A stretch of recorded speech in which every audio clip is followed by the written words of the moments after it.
سنانے اپنی بربادی کے افسانے کہا جاتے، سنانے اپنی بربادی کے افسانے کہا جاتے، تیرا در چھوڑ کر خواجہ یہ دیوانے کہا جاتے، ہمیشہ بھیک ہم نے تو اسی چوکھٹ سے پائی ہے،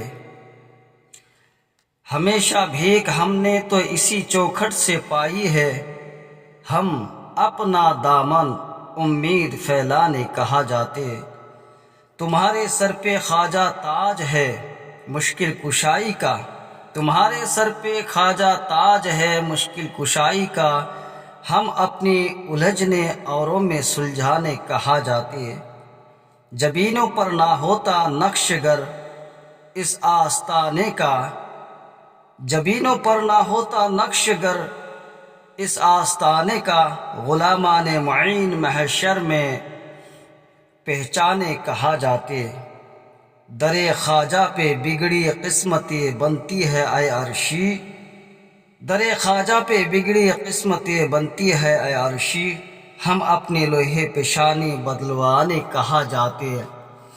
محترم حضرات،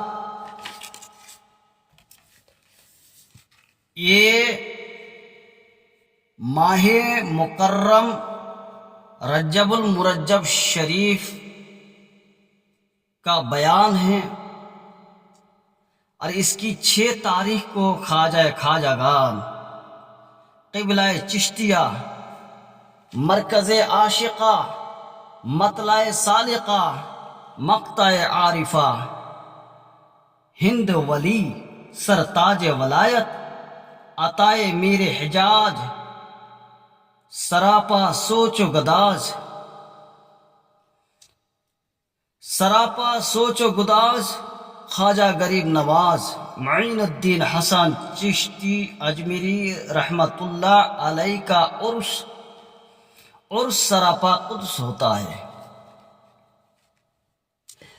اس موقع پر آپ کے مزار پر انوار پر لاکھوں عقیدت مند اپنی جبینیں جھکائے حاضر ہوتے ہیں، بزرگان دین، اولیاء کاملین، علماء کرام، صوفیان اعظام، فقراء اتقیاء کا ایک عظیم اجتماع ہوتا ہے، سب کے سب خواجہ غریب نواز کے حضور اپنے اپنے رنگ میں عقیدت کے پھول نچھاور کرتے ہیں۔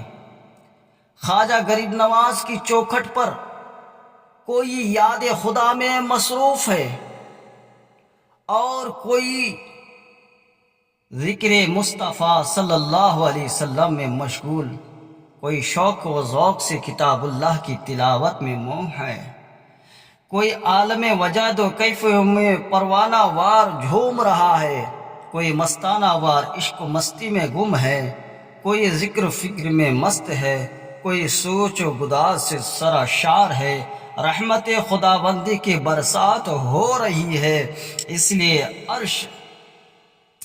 اس لیے میں آپ کو بتانا چاہتا ہوں، کسی شاعر نے کیا ہی خوب کہا ہے، عرس ہے آج شہنشاہ اجمیر،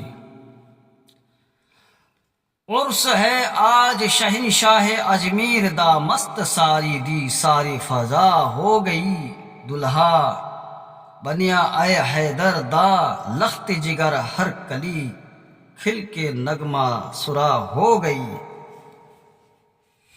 محترم حضرات، آپ کے آستانہ عالیہ پر آئے ہوئے سائلوں کی جھولیاں گوہر مراد سے بھر رہی ہے، بے مرادوں کو مرادیں، بے اولادوں کو اولادیں مل رہی ہے، دکھیوں سے دکھ دور ہو رہے ہیں، حاجت مندوں کی حاجت راوی، مصیبت زادوں کی مشکل کشائی ہو رہی ہے، طالبان معرفت و حقیقت کے قلوب منور ہو رہے ہیں، نہیں بلکہ ملائکہ کرام بھی حاضر دربار ہو کر مسرور ہو رہے ہیں۔ اس لیے حضور تاجدار انبیاء صلی اللہ علیہ وسلم کا ارشاد پاک ہے، ومن مات على حب محمد وآل محمد يزف إلى الجنة كما تزف العروس إلى بيت زوجها فتح له في قبره باب إلى الجنة باب إلى الجنة جعل الله قبره مزر ملائكة رحمة آقا کائنات سرور فخر موجودات ارشاد فرماتے ہیں، اور جو محمد صلی اللہ علیہ وسلم اور آل محمد صلی اللہ تعالی علیہ وسلم کی محبت میں فوت ہوا، وہ جنت میں اس طرح جائے گا، جنت میں اس طرح جائے گا جس طرح دلہن نکھر کر اپنے خاوند کے گھر جاتی ہے۔ سبحان اللہ۔ اور اس کی قبر میں جنت کے دروازے کھول دیے جاتے ہیں۔ اللہ تبارک و تعالی نے اس کی قبر کو رحمت کے فرشتوں کی زیارت گاہ بنا دیا۔ اللہ تبارک و تعالی نے اس کی قبر کو رحمت کے فرشتوں کی زیارت گاہ بنا دیا۔ حضرات، اس فرمان عالیہ سے معلوم ہوا کہ جو شخص بھی سرکار دو عالم صلی اللہ علیہ وسلم سے اور آپ کی آل اطہار سے محبت رکھتا ہے، جب وہ اس دار فانی سے رخصات ہوتا ہے تو قبر میں اس کے لیے جنت کے دروازے کھول دیے جاتے ہیں، اور اللہ تبارک و تعالی اس کی قبر کو رحمت کے فرشتوں کی زیارت گاہ بنا دیتا ہے۔ سبحان اللہ کہیے۔ حضرات، خواجہ غریب نواز تو عشق رسول صلی اللہ علیہ وسلم کے کشتا تھے۔ ان کی آل اطہار سے جو محبت کاملہ تھی، ان کا اعلان آج بھی آپ کا یہ شعر کر رہا ہے، جو انہوں نے سید الشہداء شہدائے کربلا راکب دوش مصطفیٰ امام عالی مقام امام حسین رضی اللہ تعالی عنہ کی شان میں لکھا ہے۔ شاہ ہست حسین، شاہ ہست حسین، بادشاہ ہست حسین، دی ہست حسین، دین پنہا ہست حسین، سرداد ناداد دست در دست یزید حقہ کے بنائے لا الہ ہست حسین۔ محبت کا عقیدہ جب وہ محب رسول و آل رسول صلی اللہ علیہ وسلم کی قبر زیارت گاہ ملائکہ کرام بن جاتی ہے، تو آپ فیصلہ فرمائیں، جو محب رسول صلی اللہ علیہ وسلم بھی ہو اور محب آل رسول صلی اللہ علیہ وسلم بھی ہو اور خود بھی آل رسول ہو، تو پھر اس کا مزار پر انوار کیوں نہ زیارت گاہ نوریہ بنے گا،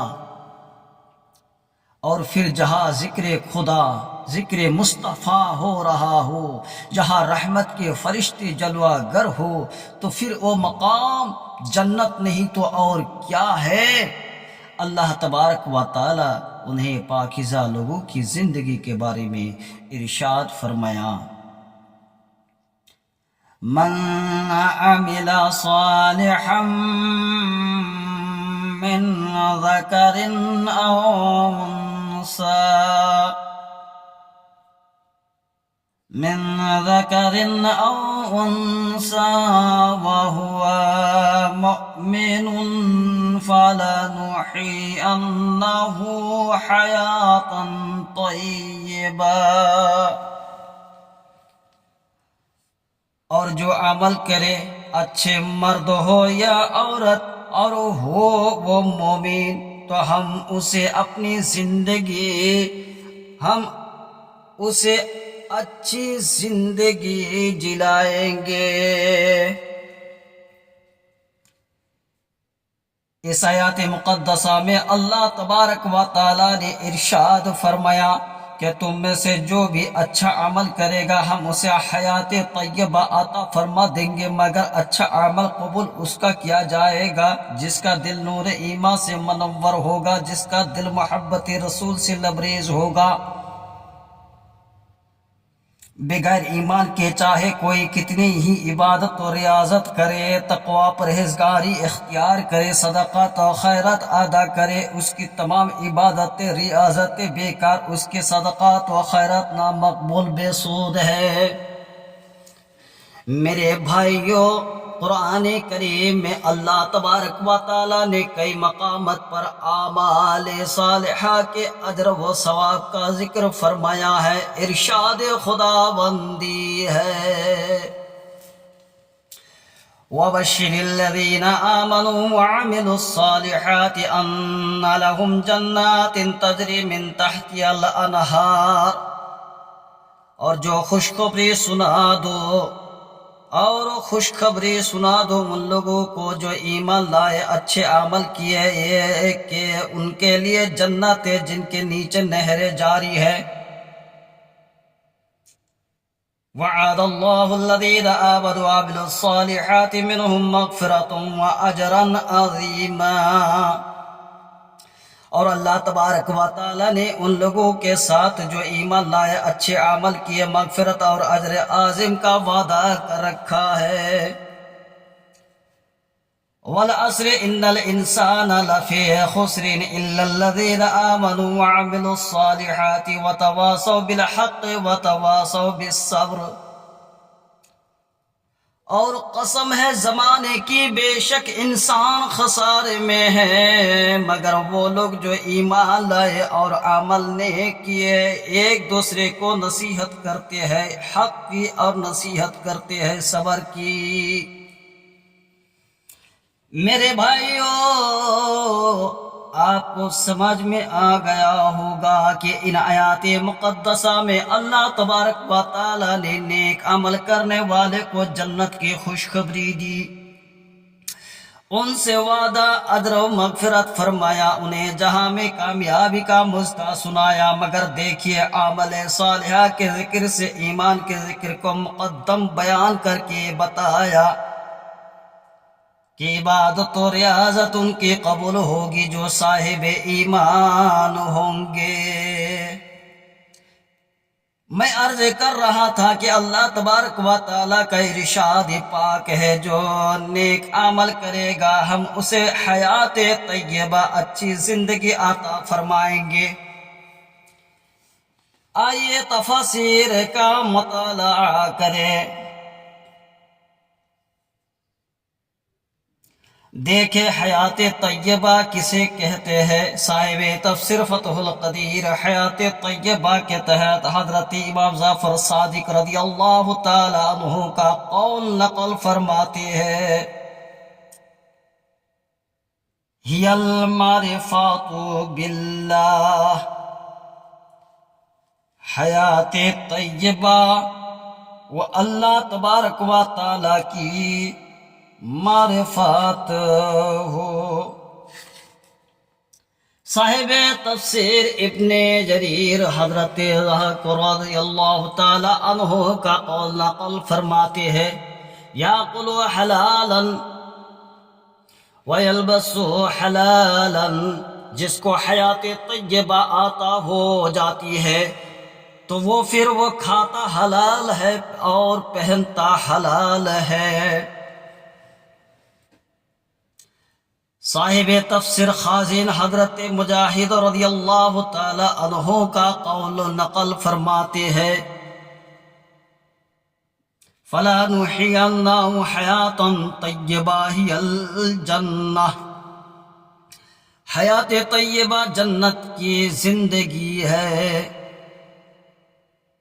صاحب تفسیر روح المعانی حضرت شریک کا قول نقل فرماتے ہیں،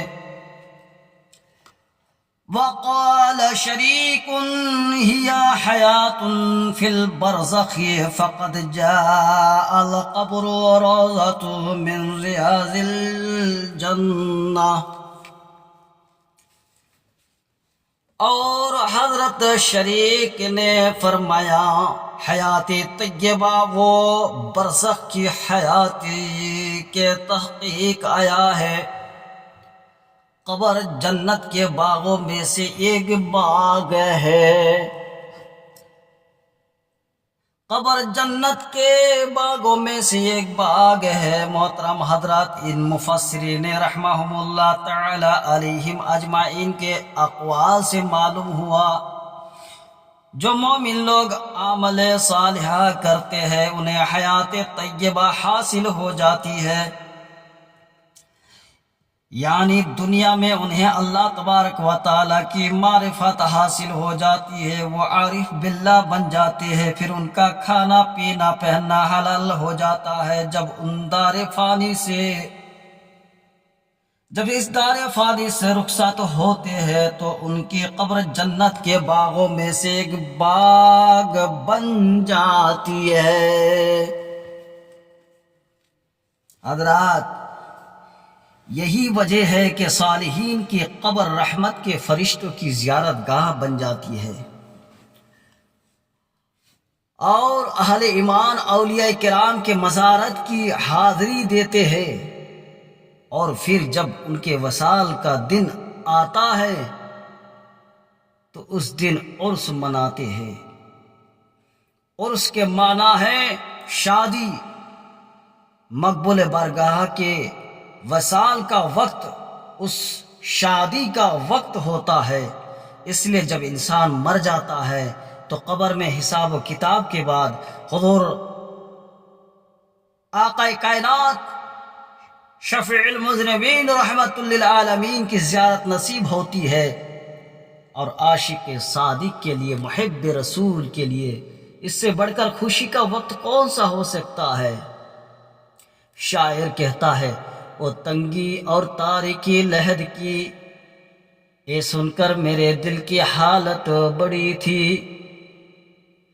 تنگی تاریکی لحد کی یہ سن کر میرے دل کی حالت بری تھی، مگر اس خبر نے مجھے دی تسلی کہ دا مصطفیٰ کا دیدار ہوگا۔ صاحب مدارج النبوات شیخ محقق شاہ عبدالحق محدث دہلوی رحمت اللہ تعالی علیہ نقل فرماتے ہیں کہ جب حضرت بلال حبشی رضی اللہ تعالیٰ عنہ کے وصال کا باکمال کا وقت آیا، بلال حبشی رضی اللہ تعالیٰ عنہ کے وصال باکمال کا وقت آیا تو ان کی زوجہ محترمہ رونے لگی۔ سیدنا بلال حبشی رضی اللہ تعالیٰ عنہ نے جب انہیں روتے دیکھا تو فرمایا، اے میری بیوی، اے میری زوجہ محترمہ، کیوں رو رہی ہے؟ کیوں رو رہی ہے؟ تم کیوں رو رہی ہو؟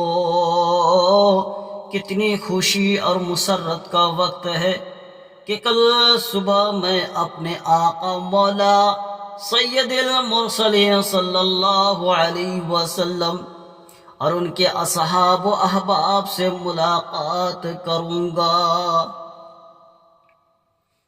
محترم سامعین، مومن کی موت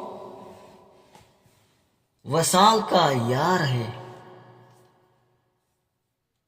مومن کا انتقال ہو جانا، موت ہو جانا، وصال ہو جانا، یہ مومن کے لیے کیا ہے؟ یار ہے، دوست ہے۔ اس لیے کسی شاعر نے کیا ہی خوب کہا ہے، قبر میں سرکار آئے تو میں قدموں پہ گروں، قبر میں سرکار آئے تو میں قدموں پہ گروں، فرشتے گر مجھ کو اٹھائے تو میں ان سے یوں کہوں کہ میں اب پائے ناج سے اے فرشتوں کیوں اٹھوں، میں کہ پہنچا ہوں یہاں اس دل ربا کے واسطے۔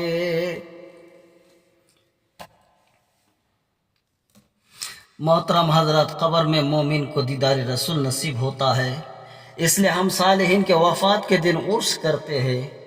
ایک اور روایت میں ہے جب مومنین صالحین اپنی قبر میں منکر نکیر کے سوال و جواب سے فارغ ہو جاتے ہیں تو فرشتے انہیں جنتی لباس پہنا کر بہشتی بستر پر لٹا دیتے ہیں اور ان کی قبر میں جنت کی کھڑکیاں کھول دیتے ہیں اور پھر اسے کہتے ہیں نم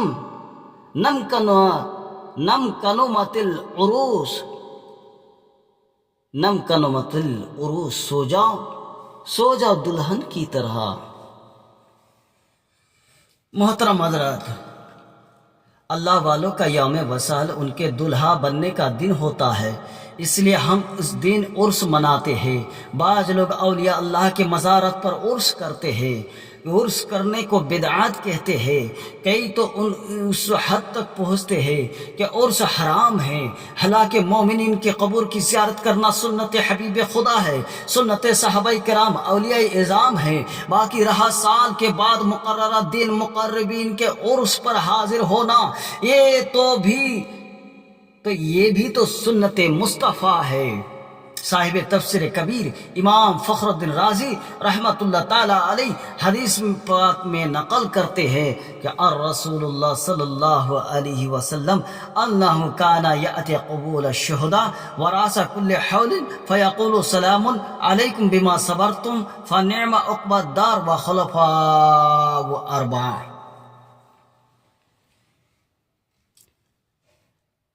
اور رسول اللہ صلی اللہ تعالی علیہ وسلم سے ہے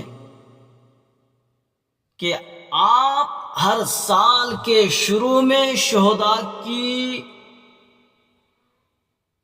قبور پر تشریف لے جاتے اور فرماتے سلام علیکم بما صبرتم فنعم عقبی الدار۔ اسی طرح خلفاء راشدین رضوان اللہ تعالی علیہم اجمعین بھی کرتے رہے۔ حضور تاجدار مدینہ صلی اللہ علیہ وسلم آپ کے چاروں خلفاء شہداء کے مزارات عالیہ پر ہر سال تشریف لے جانا اور انہیں سلام کہنا بزرگان دین اولیاء کاملین کے اعراض کے ناقابل تردید دلیل ہے، جس کو نہ تو رک جا سکتا ہے، جس کو نہ تو رد کیا جا سکتا ہے نہ ہی اس کا انکار کیا جا سکتا ہے۔ اب ان لوگوں کو سوچنا چاہیے جو کہتے ہیں ہر سال صالحین کے قبروں کی زیارت کے لیے جانا بدعت ہے، عرس حرام ہے۔ ان کے اس فتوی کی زد میں کیسی کیسی مقدس ہستیاں آتی ہے، اور روز قیامت رحمت للعالمین صلی اللہ علیہ وسلم کے دربار عالیہ میں کس منہ سے پیش ہوں گے۔ حضرت محترم، عرس کو بدعت و حرام کہنے والوں کی ایک یہ بھی دلیل ہے کہ عرسوں میں غیر شرعی امور واقع ہوتے ہیں، مثلا ناچ گانا، تھیٹر، عورتوں مردوں کا اختلاط،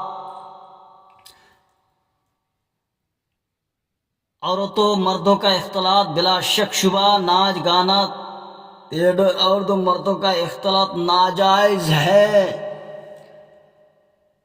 تو ان بری رسومات افعال کو ختم کرنا چاہیے، یہ حق ہے، اس کو ختم کرنا چاہیے۔ ناچ گانا کو ختم کرنا چاہیے، عورتوں کا جانا ختم کرنا چاہیے، کہ مزار پر عورتوں کا جانا سخت ممانعت ہے۔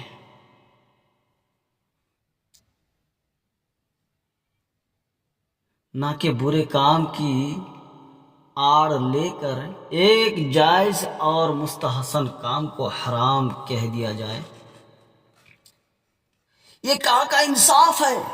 دیکھیے، اگر کسی شخص کے ناک پر مکھی بیٹھ جائے، اگر کسی شخص کے کسی آدمی کے ناک پر مکھی بیٹھ جائے تو اس مکھی کو ہی اڑانا ہوگا، اس مکھی کو ہی اڑانا ہوگا، یا مکھی اڑانے کی بجائے ناک کا کام ہی تمام کر دیا جائے، ناک کاٹ دی جائے؟ یہ کہاں کی عقل مندی ہے؟ یہ کہاں کی دانش مندی ہے؟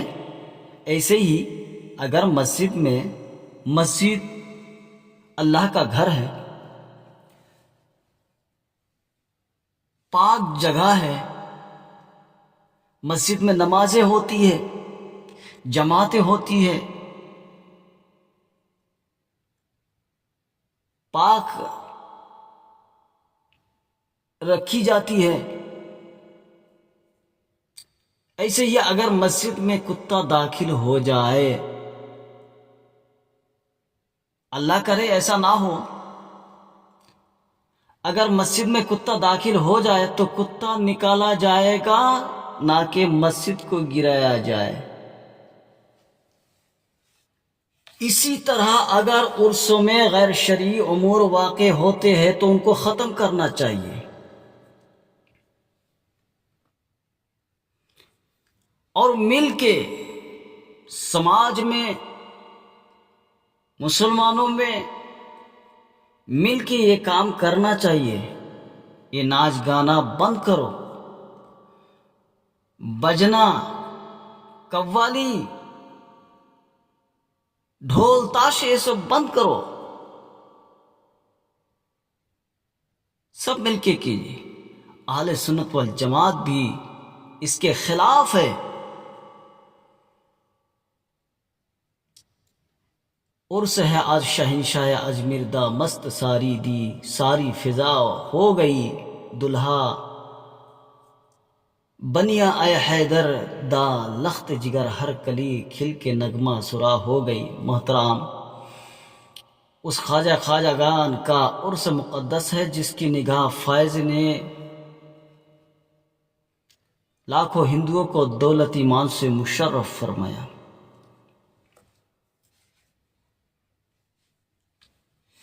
لاکھوں ہندوؤں کو دولت ایمان سے مشرف فرمایا، جس کی نگاہ ولایت نے کسی کو قطب الاقطاب، کسی کو نافع العباد، کسی کو محبوب الہی، کسی کو چراغ دہلوی، کسی کو متوکل ولی، کسی کو باقی باللہ، کسی کو فنا فی اللہ، کسی کو قطب الدین، کسی کو فرید الدین گنجی شکر، کسی کو صابر پیر کلیار بنا دیا۔ کسی نے کیا ہی خوب کہا، خواجہ گان قبلہ چشتیہ مرکز عاشقہ تیری کیا بات ہے۔ خواجہ گان قبلہ چشتیہ مرکز عاشقہ تیری کیا بات ہے، مطلع سالکہ مقطع عارفہ خواجہ بے کسا تیری کیا بات ہے۔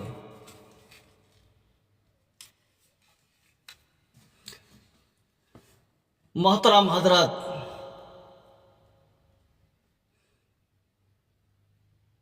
کون خواجہ اجمیری؟ اللہ اکبر! اس کا واقعہ، خواجہ غریب نواز، ان کا واقعہ، ان کی سیرت، ان کی زندگی پاک زندگی ہے۔ جو پیر طریقت بھی تھے، پاسبان شریعت بھی، جو واقف حقیقت بھی تھے، جو یائے معرفات بھی، جو صاحب نسبت تھے اور صاحب اجازت بھی، جو رہبر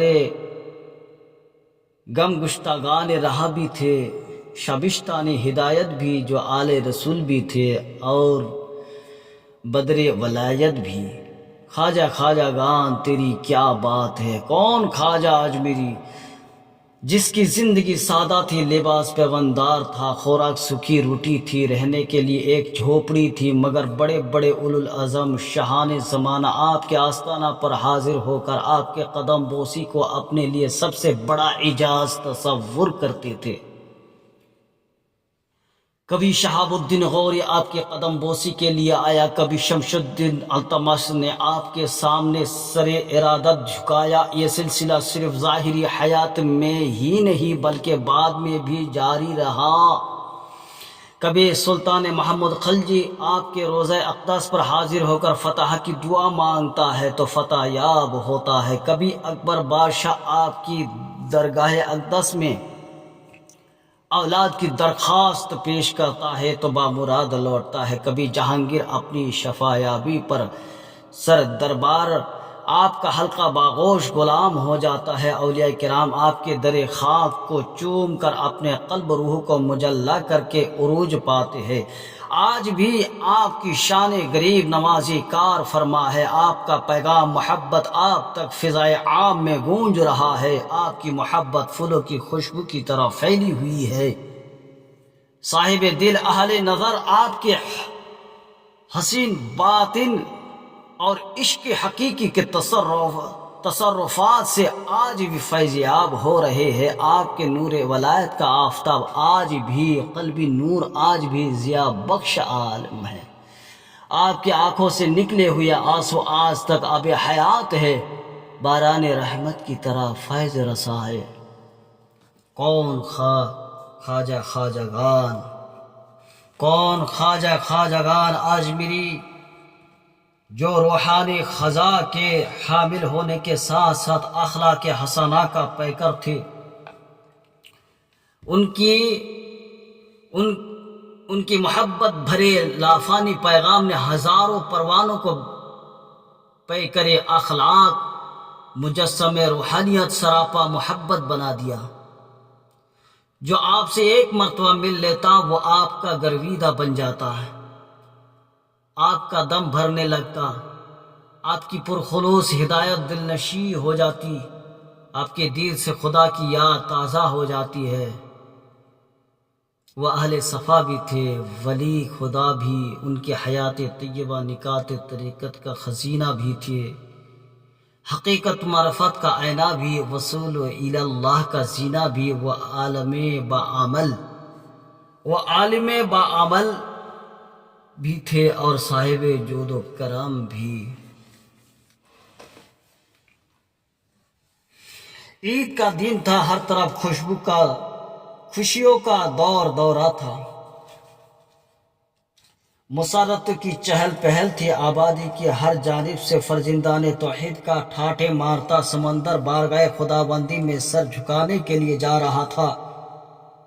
خواجہ غریب نواز کا بچپن کا زمانہ تھا۔ آپ اپنے گھر والوں کے ساتھ عیدگاہ کی جانب تشریف لے جا رہے تھے۔ چلتے چلتے راستے میں ایک نابینا لڑکے پر نظر پڑی جو سڑک کے ایک کنارے پر حیران و پریشان کھڑا تھا۔ اس کا شکستہ پیرہن، چہرے کی اداسی ان کی غربت کی گواہی دے رہی تھی۔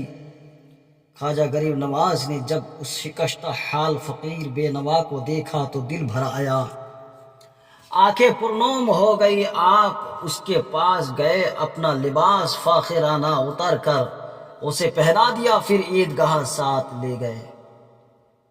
شاعر کہتا ہے، سنانے اپنی بربادی کے افسانے کہا جاتے،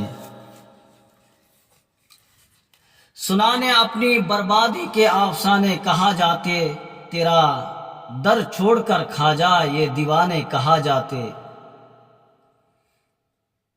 محترم سامعین، خواجہ غریب نواز رحمت اللہ علیہ نے مخلوق خدا کے ساتھ بڑی محبت فرماتے تھے۔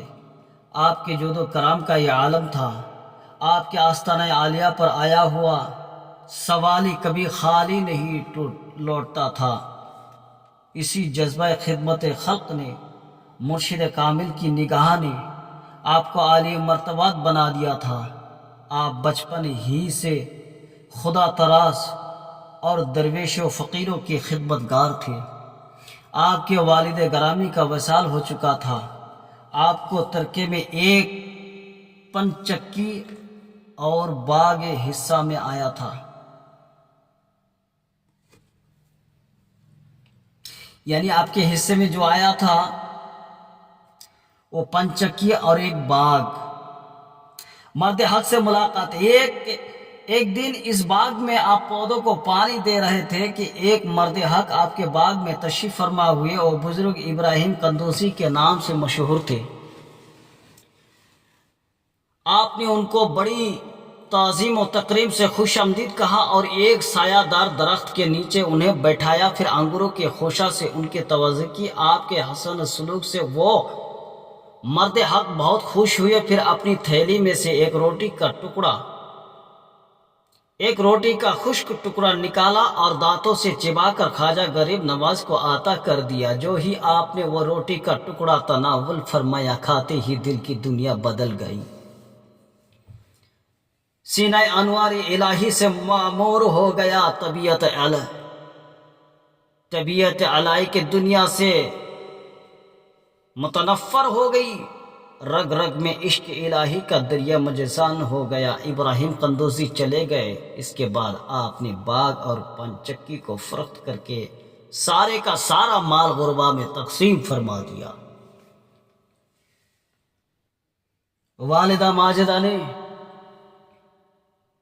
والدہ ماجدہ سے اجازت حاصل کر کے تحصیل علم دین اور تلاش حق کے لیے گھر سے چل پڑے۔ جب خواجہ غریب نواز رحمت اللہ تعالی علیہ نے اپنے وطن عزیز کو خیر آباد کہہ کر گھر سے چلے تو اس وقت آپ کی عمر مبارک 15 برس تھی۔ اس زمانے میں ذرائع آمد رفت محدود تھے، راستے انتہائی دشوار گزار تھے، قدم قدم پر بھوک پیاس رہزنوں کا خوف تھا۔ اس چھوٹی سی عمر میں حضرت کا گھر سے اکیلے نکلنا بڑی ضرورت کا کام تھا، لیکن جب دل میں طلب صادق ہو تمام مشکلیں ہیچ نظر آتی ہے۔ آپ تو کل بخدا سمرقند جانے والی سڑک پر چل دیے۔ سمرقند بخارا میں ایک بڑے بڑے جید علماء تھے جن سے ہزاروں متلاشیہ علم فیض یاب ہو رہے تھے۔ خواجہ غریب نواز بھی کٹھین راستے کی صحبت برداشت کر کے وہاں جا پہنچے اور وہاں کے نمور عالم مولانا شرف الدین کے پاس حاضر ہوئے۔ پہلے اپنے قرآن پاک حفظ کیا، پھر علوم ظاہری کو حاصل کیا۔ اس کے بعد آپ سمرقند سے بخارا پہنچے۔ وہاں مولانا حسام الدین کی شاگردی اختیار کی۔ جب آپ نے تمام ضروری علوم کی تکمیل کر لی تو آپ نے مرشد کامل کی تلاش شروع کی۔ جس وقت خواجہ غریب نواز مرشد کامل کی تلاش میں بخارا سے روانہ ہوئے کہ ان دنوں نیشا پور کے نوحہ میں قصبہ ہارون میں حضرت خواجہ عثمان ہارونی کی ذات بابرکات کے انوار جگمگا رہے تھے۔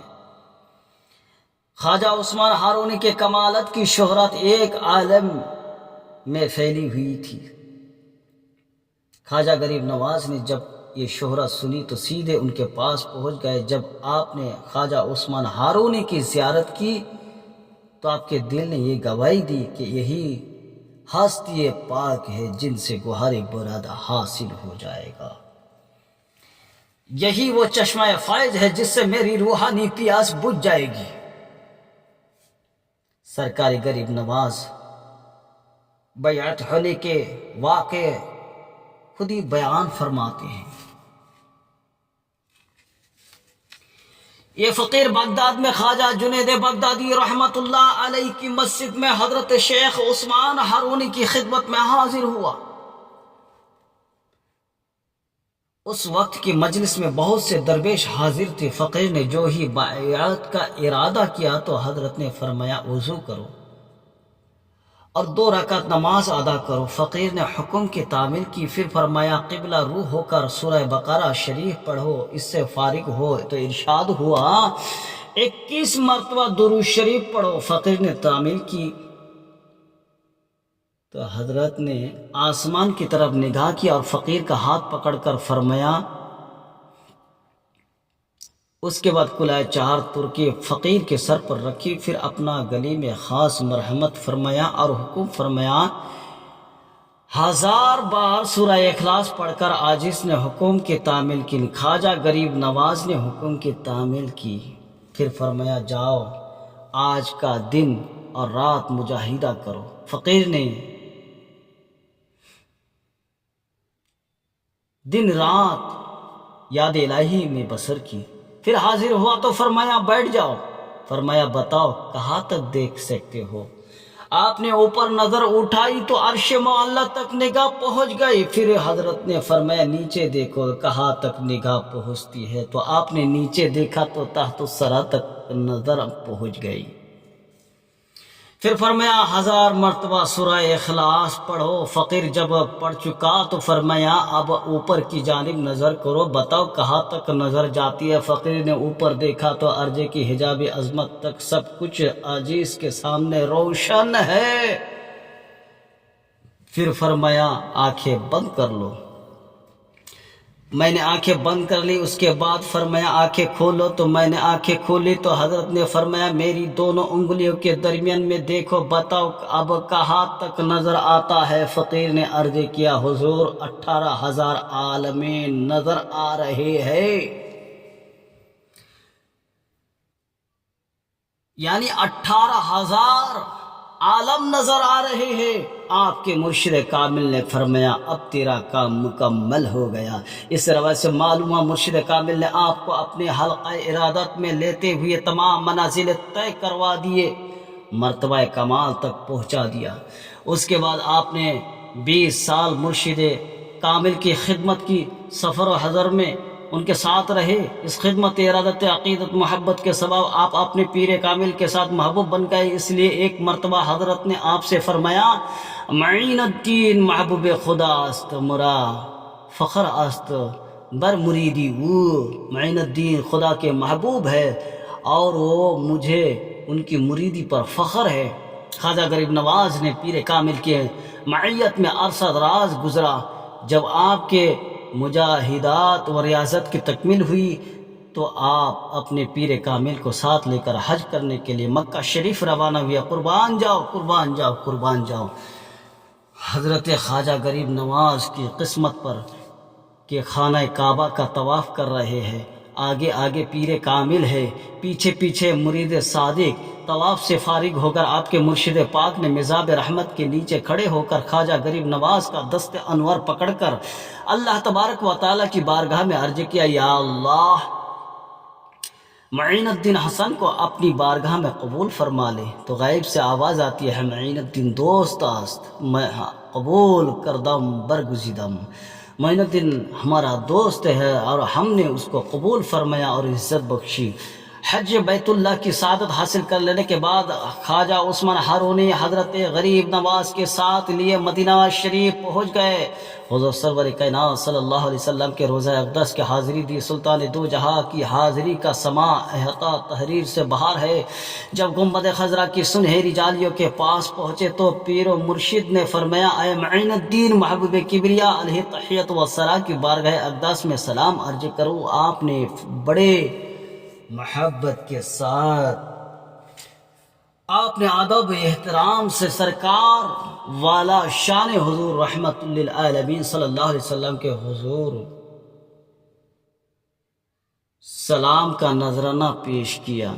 روزہ اقدس سے آواز آئی، زندہ نبی نے فرمایا، وعلیکم السلام یا قطب المشائخ۔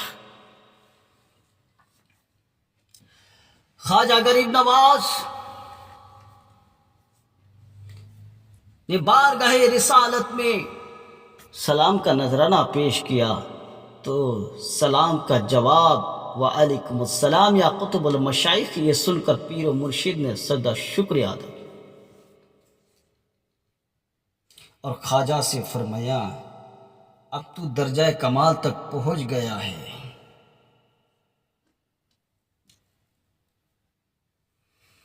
اس کے بعد ایک دن دربار رسالت سے حکم ہوا، اے معین الدین، تو ہمارے دین کا معین ہے، تمہیں ہندوستان کی ولادت عطا کی جاتی ہے، وہاں کفر شرک کا اندھیرا چھایا ہوا ہے، تم وہاں اسلام کی شمع روشن کرو۔ آپ اس بشارت سے بڑے خوش ہوئے مگر حیران تھے، مجھے اس علاقہ کے متعلق کچھ معلوم نہیں۔ اس خیال میں آنکھ لگ گئی، حضور کی زیارت خواب میں ہی نصیب ہوئی۔ سرور عالم صلی اللہ علیہ وسلم نے آپ کو سارے ہندوستان کی سیر کرا دی۔ آپ نے اپنے مرشد کامل سے اجازت حاصل کی، ہندوستان کی طرف رخ کیا اور راستہ میں کئی درویشوں مقبولان بارگاہی کی صحبت معیت بیٹھنے کا شرف حاصل ہوا۔ ایک روایت میں ہے کہ راستہ میں آپ بغداد شریف میں سیدنا غوث اعظم شہنشاہ بغداد رضی اللہ تعالیٰ عنہ کے پاس پہنچ 5 ماہ تک رہے۔ اس دوران 57 روز آپ سرکار غوث پاک کے ساتھ ایک ہی حجرہ میں مقیم رہے، آپ سے فیض یاب ہوئے۔ بالآخر آپ لاہور پہنچ گئے، جہاں پر آپ نے حضرت داتا گنج بخش علی حجویری رحمۃ اللہ تعالیٰ علیہ کے مزار مقدسہ پر اعتکاف کیا۔ فیض یاب ہونے کے بعد 90 لاکھ ہندوؤں کو مسلمان کرنے والے خواجہ کی زبان اقدس سے بے ساختہ یہ نکلا جو آج بھی مزار مقدسہ پر لکھا ہوا ہے، گنج بخش فیض عالم مظہر نور خدا، گنج بخش فیض عالم مظہر نور خدا، ناقص را پیر کامل کامل را رہنما۔ پھر لاہور سے بردستہ دہلی اجمیر شریف تشریف لائے۔ آپ کے ساتھ 40 درویش تھے جن کے صدائے توحید اور لا الہ الا اللہ کے ضرب سے اجمیر کے در دیوار وجد میں آ گئے۔ خواجہ غریب نواز آپ کے ساتھ ہی شہر سے باہر ایک سایہ دار مقام پر درختوں کے نیچے بیٹھ گئے۔ یہ وہ مقام تھا جہاں پرتھوی راج کے اونٹ بیٹھائے جاتے تھے۔ تربانوں نے جب ان درویش فقیروں کو یہاں بیٹھتے دیکھا تو کہا، یا مت بیٹھو، اس جگہ پر تو راجا کے اونٹ بیٹھتے ہیں۔ خواجہ صاحب نے فرمایا، اچھا بھی اگر یہاں اونٹ بیٹھتے ہیں تو وہی بیٹھے۔ آپ وہ اپنے درویشوں کے ساتھ آنا ساگر کے مقام پر تشریف لے گئے۔ چنانچہ ساربانوں نے جب شام کے وقت وہاں اونٹوں کو وہاں لا کر بیٹھایا تو بیٹھ گئے، مگر جب صبح کے وقت ان کو وہاں سے اٹھنے کے لیے کہا تو کوئی اونٹ بھی نہ اٹھ سکا۔ پھر ہر چند کوشش کی مگر کامیابی نہ ہوئی۔ آخر کر انہوں نے سارا قصہ راجا کو سنایا۔ راجا نے کہا، اگر تم چاہتے ہو کہ اونٹ کھڑے ہو جائے تو خواجہ سے معافی مانگ لو۔ چنانچہ انہوں نے آپ کی خدمت میں حاضر ہو کر معافی طلب کی تو آپ نے فرمایا، جاؤ، اونٹ کھڑے ہو گئے ہیں۔ جب سروان واپس آئے تو کیا دیکھتے ہیں کہ واقع سارے اونٹ کھڑے ہیں۔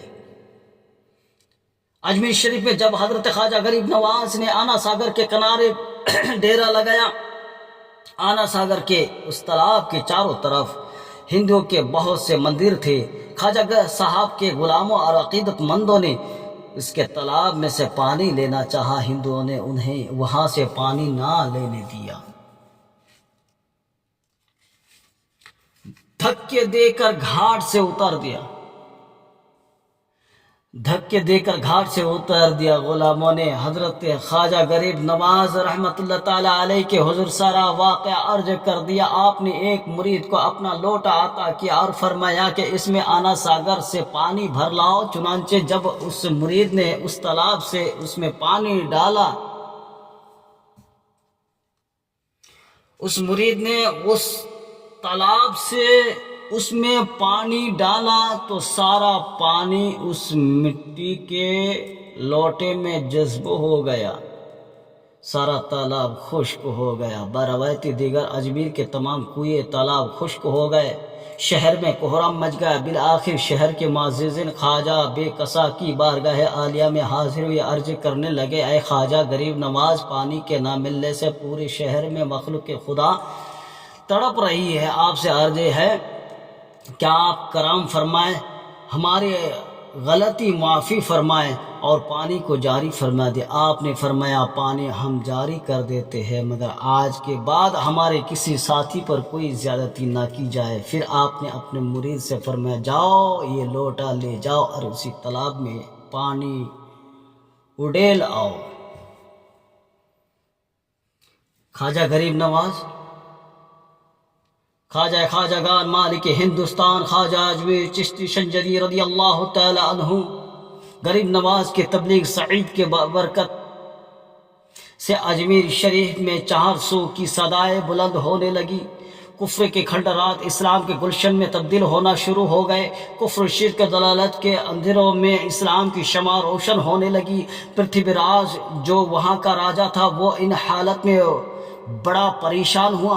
اگر یہی عالم رہا تو وہ دن دور نہیں، یہی عالم رہا تو وہ دن دور نہیں کہ یہاں اس درویش باصفا کا ہی سکہ چلے، باصفا کا ہی سکہ چلے، ہمیں یہاں کون پوچھے گا۔ راجہ پرتھوی راج نے آپ کے کمالات، تصرفات، کرامات کو بھی سنا تھا مگر اس کی کوتاہی نظر اس تاجدار ولایت کی حقیقت کو نہ سمجھ سکی۔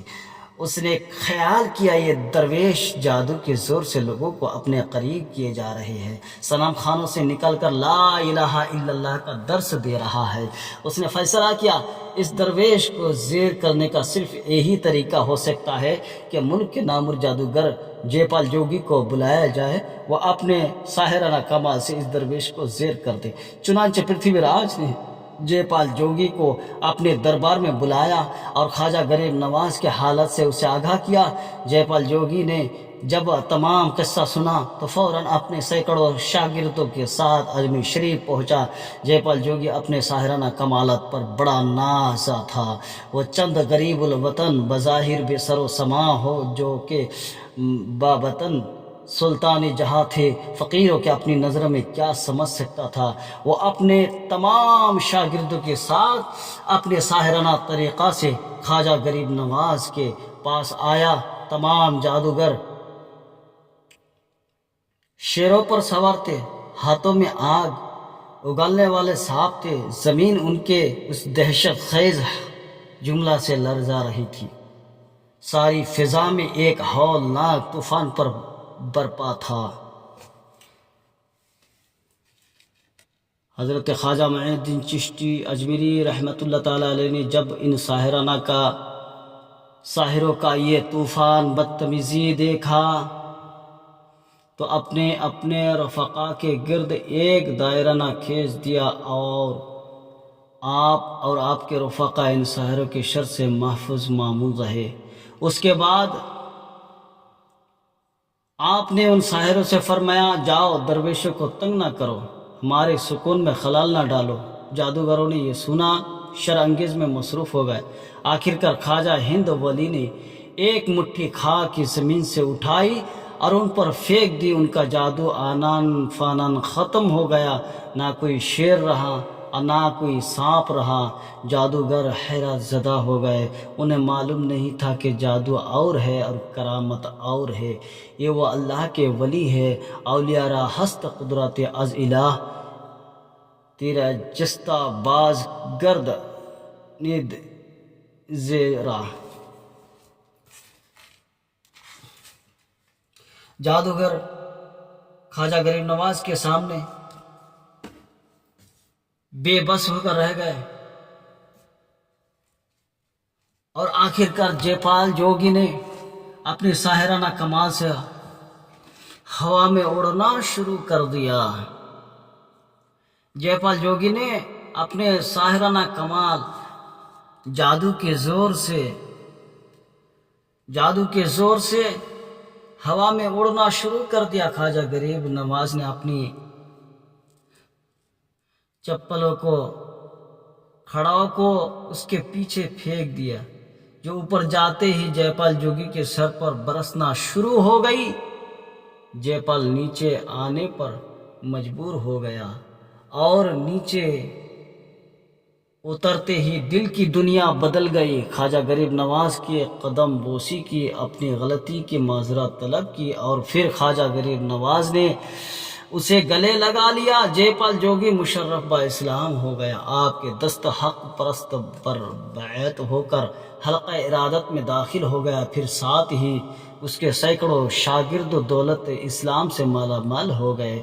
حضرت میاں حضور فرماتے ہیں، ایک دن سرکار غریب نواز رحمت اللہ علیہ کے حضور ایک مرید با چشم گریا حاضر ہوا، عرض کرنے لگے، حضور شہر کے حاکم نے مجھے بلا وجہ شہر سے نکل جانے کا حکم دے دیا، میں بہت پریشان ہوں۔ حضرت نے فرمایا، میں شہر کے حاکم کو نہیں جانتا، نہ ہی مجھے یہ علم ہے، تجھے کیوں نکالا گیا؟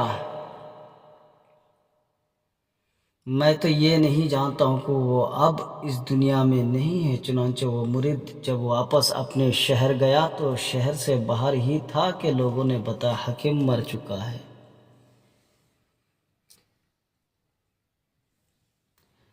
پکارتا ہے مدد کو رحمت پروردگار آتی ہے، مدد کو رحمت پروردگار آتی ہے، پکارتا ہے اگر کوئی یہ غریب نواز۔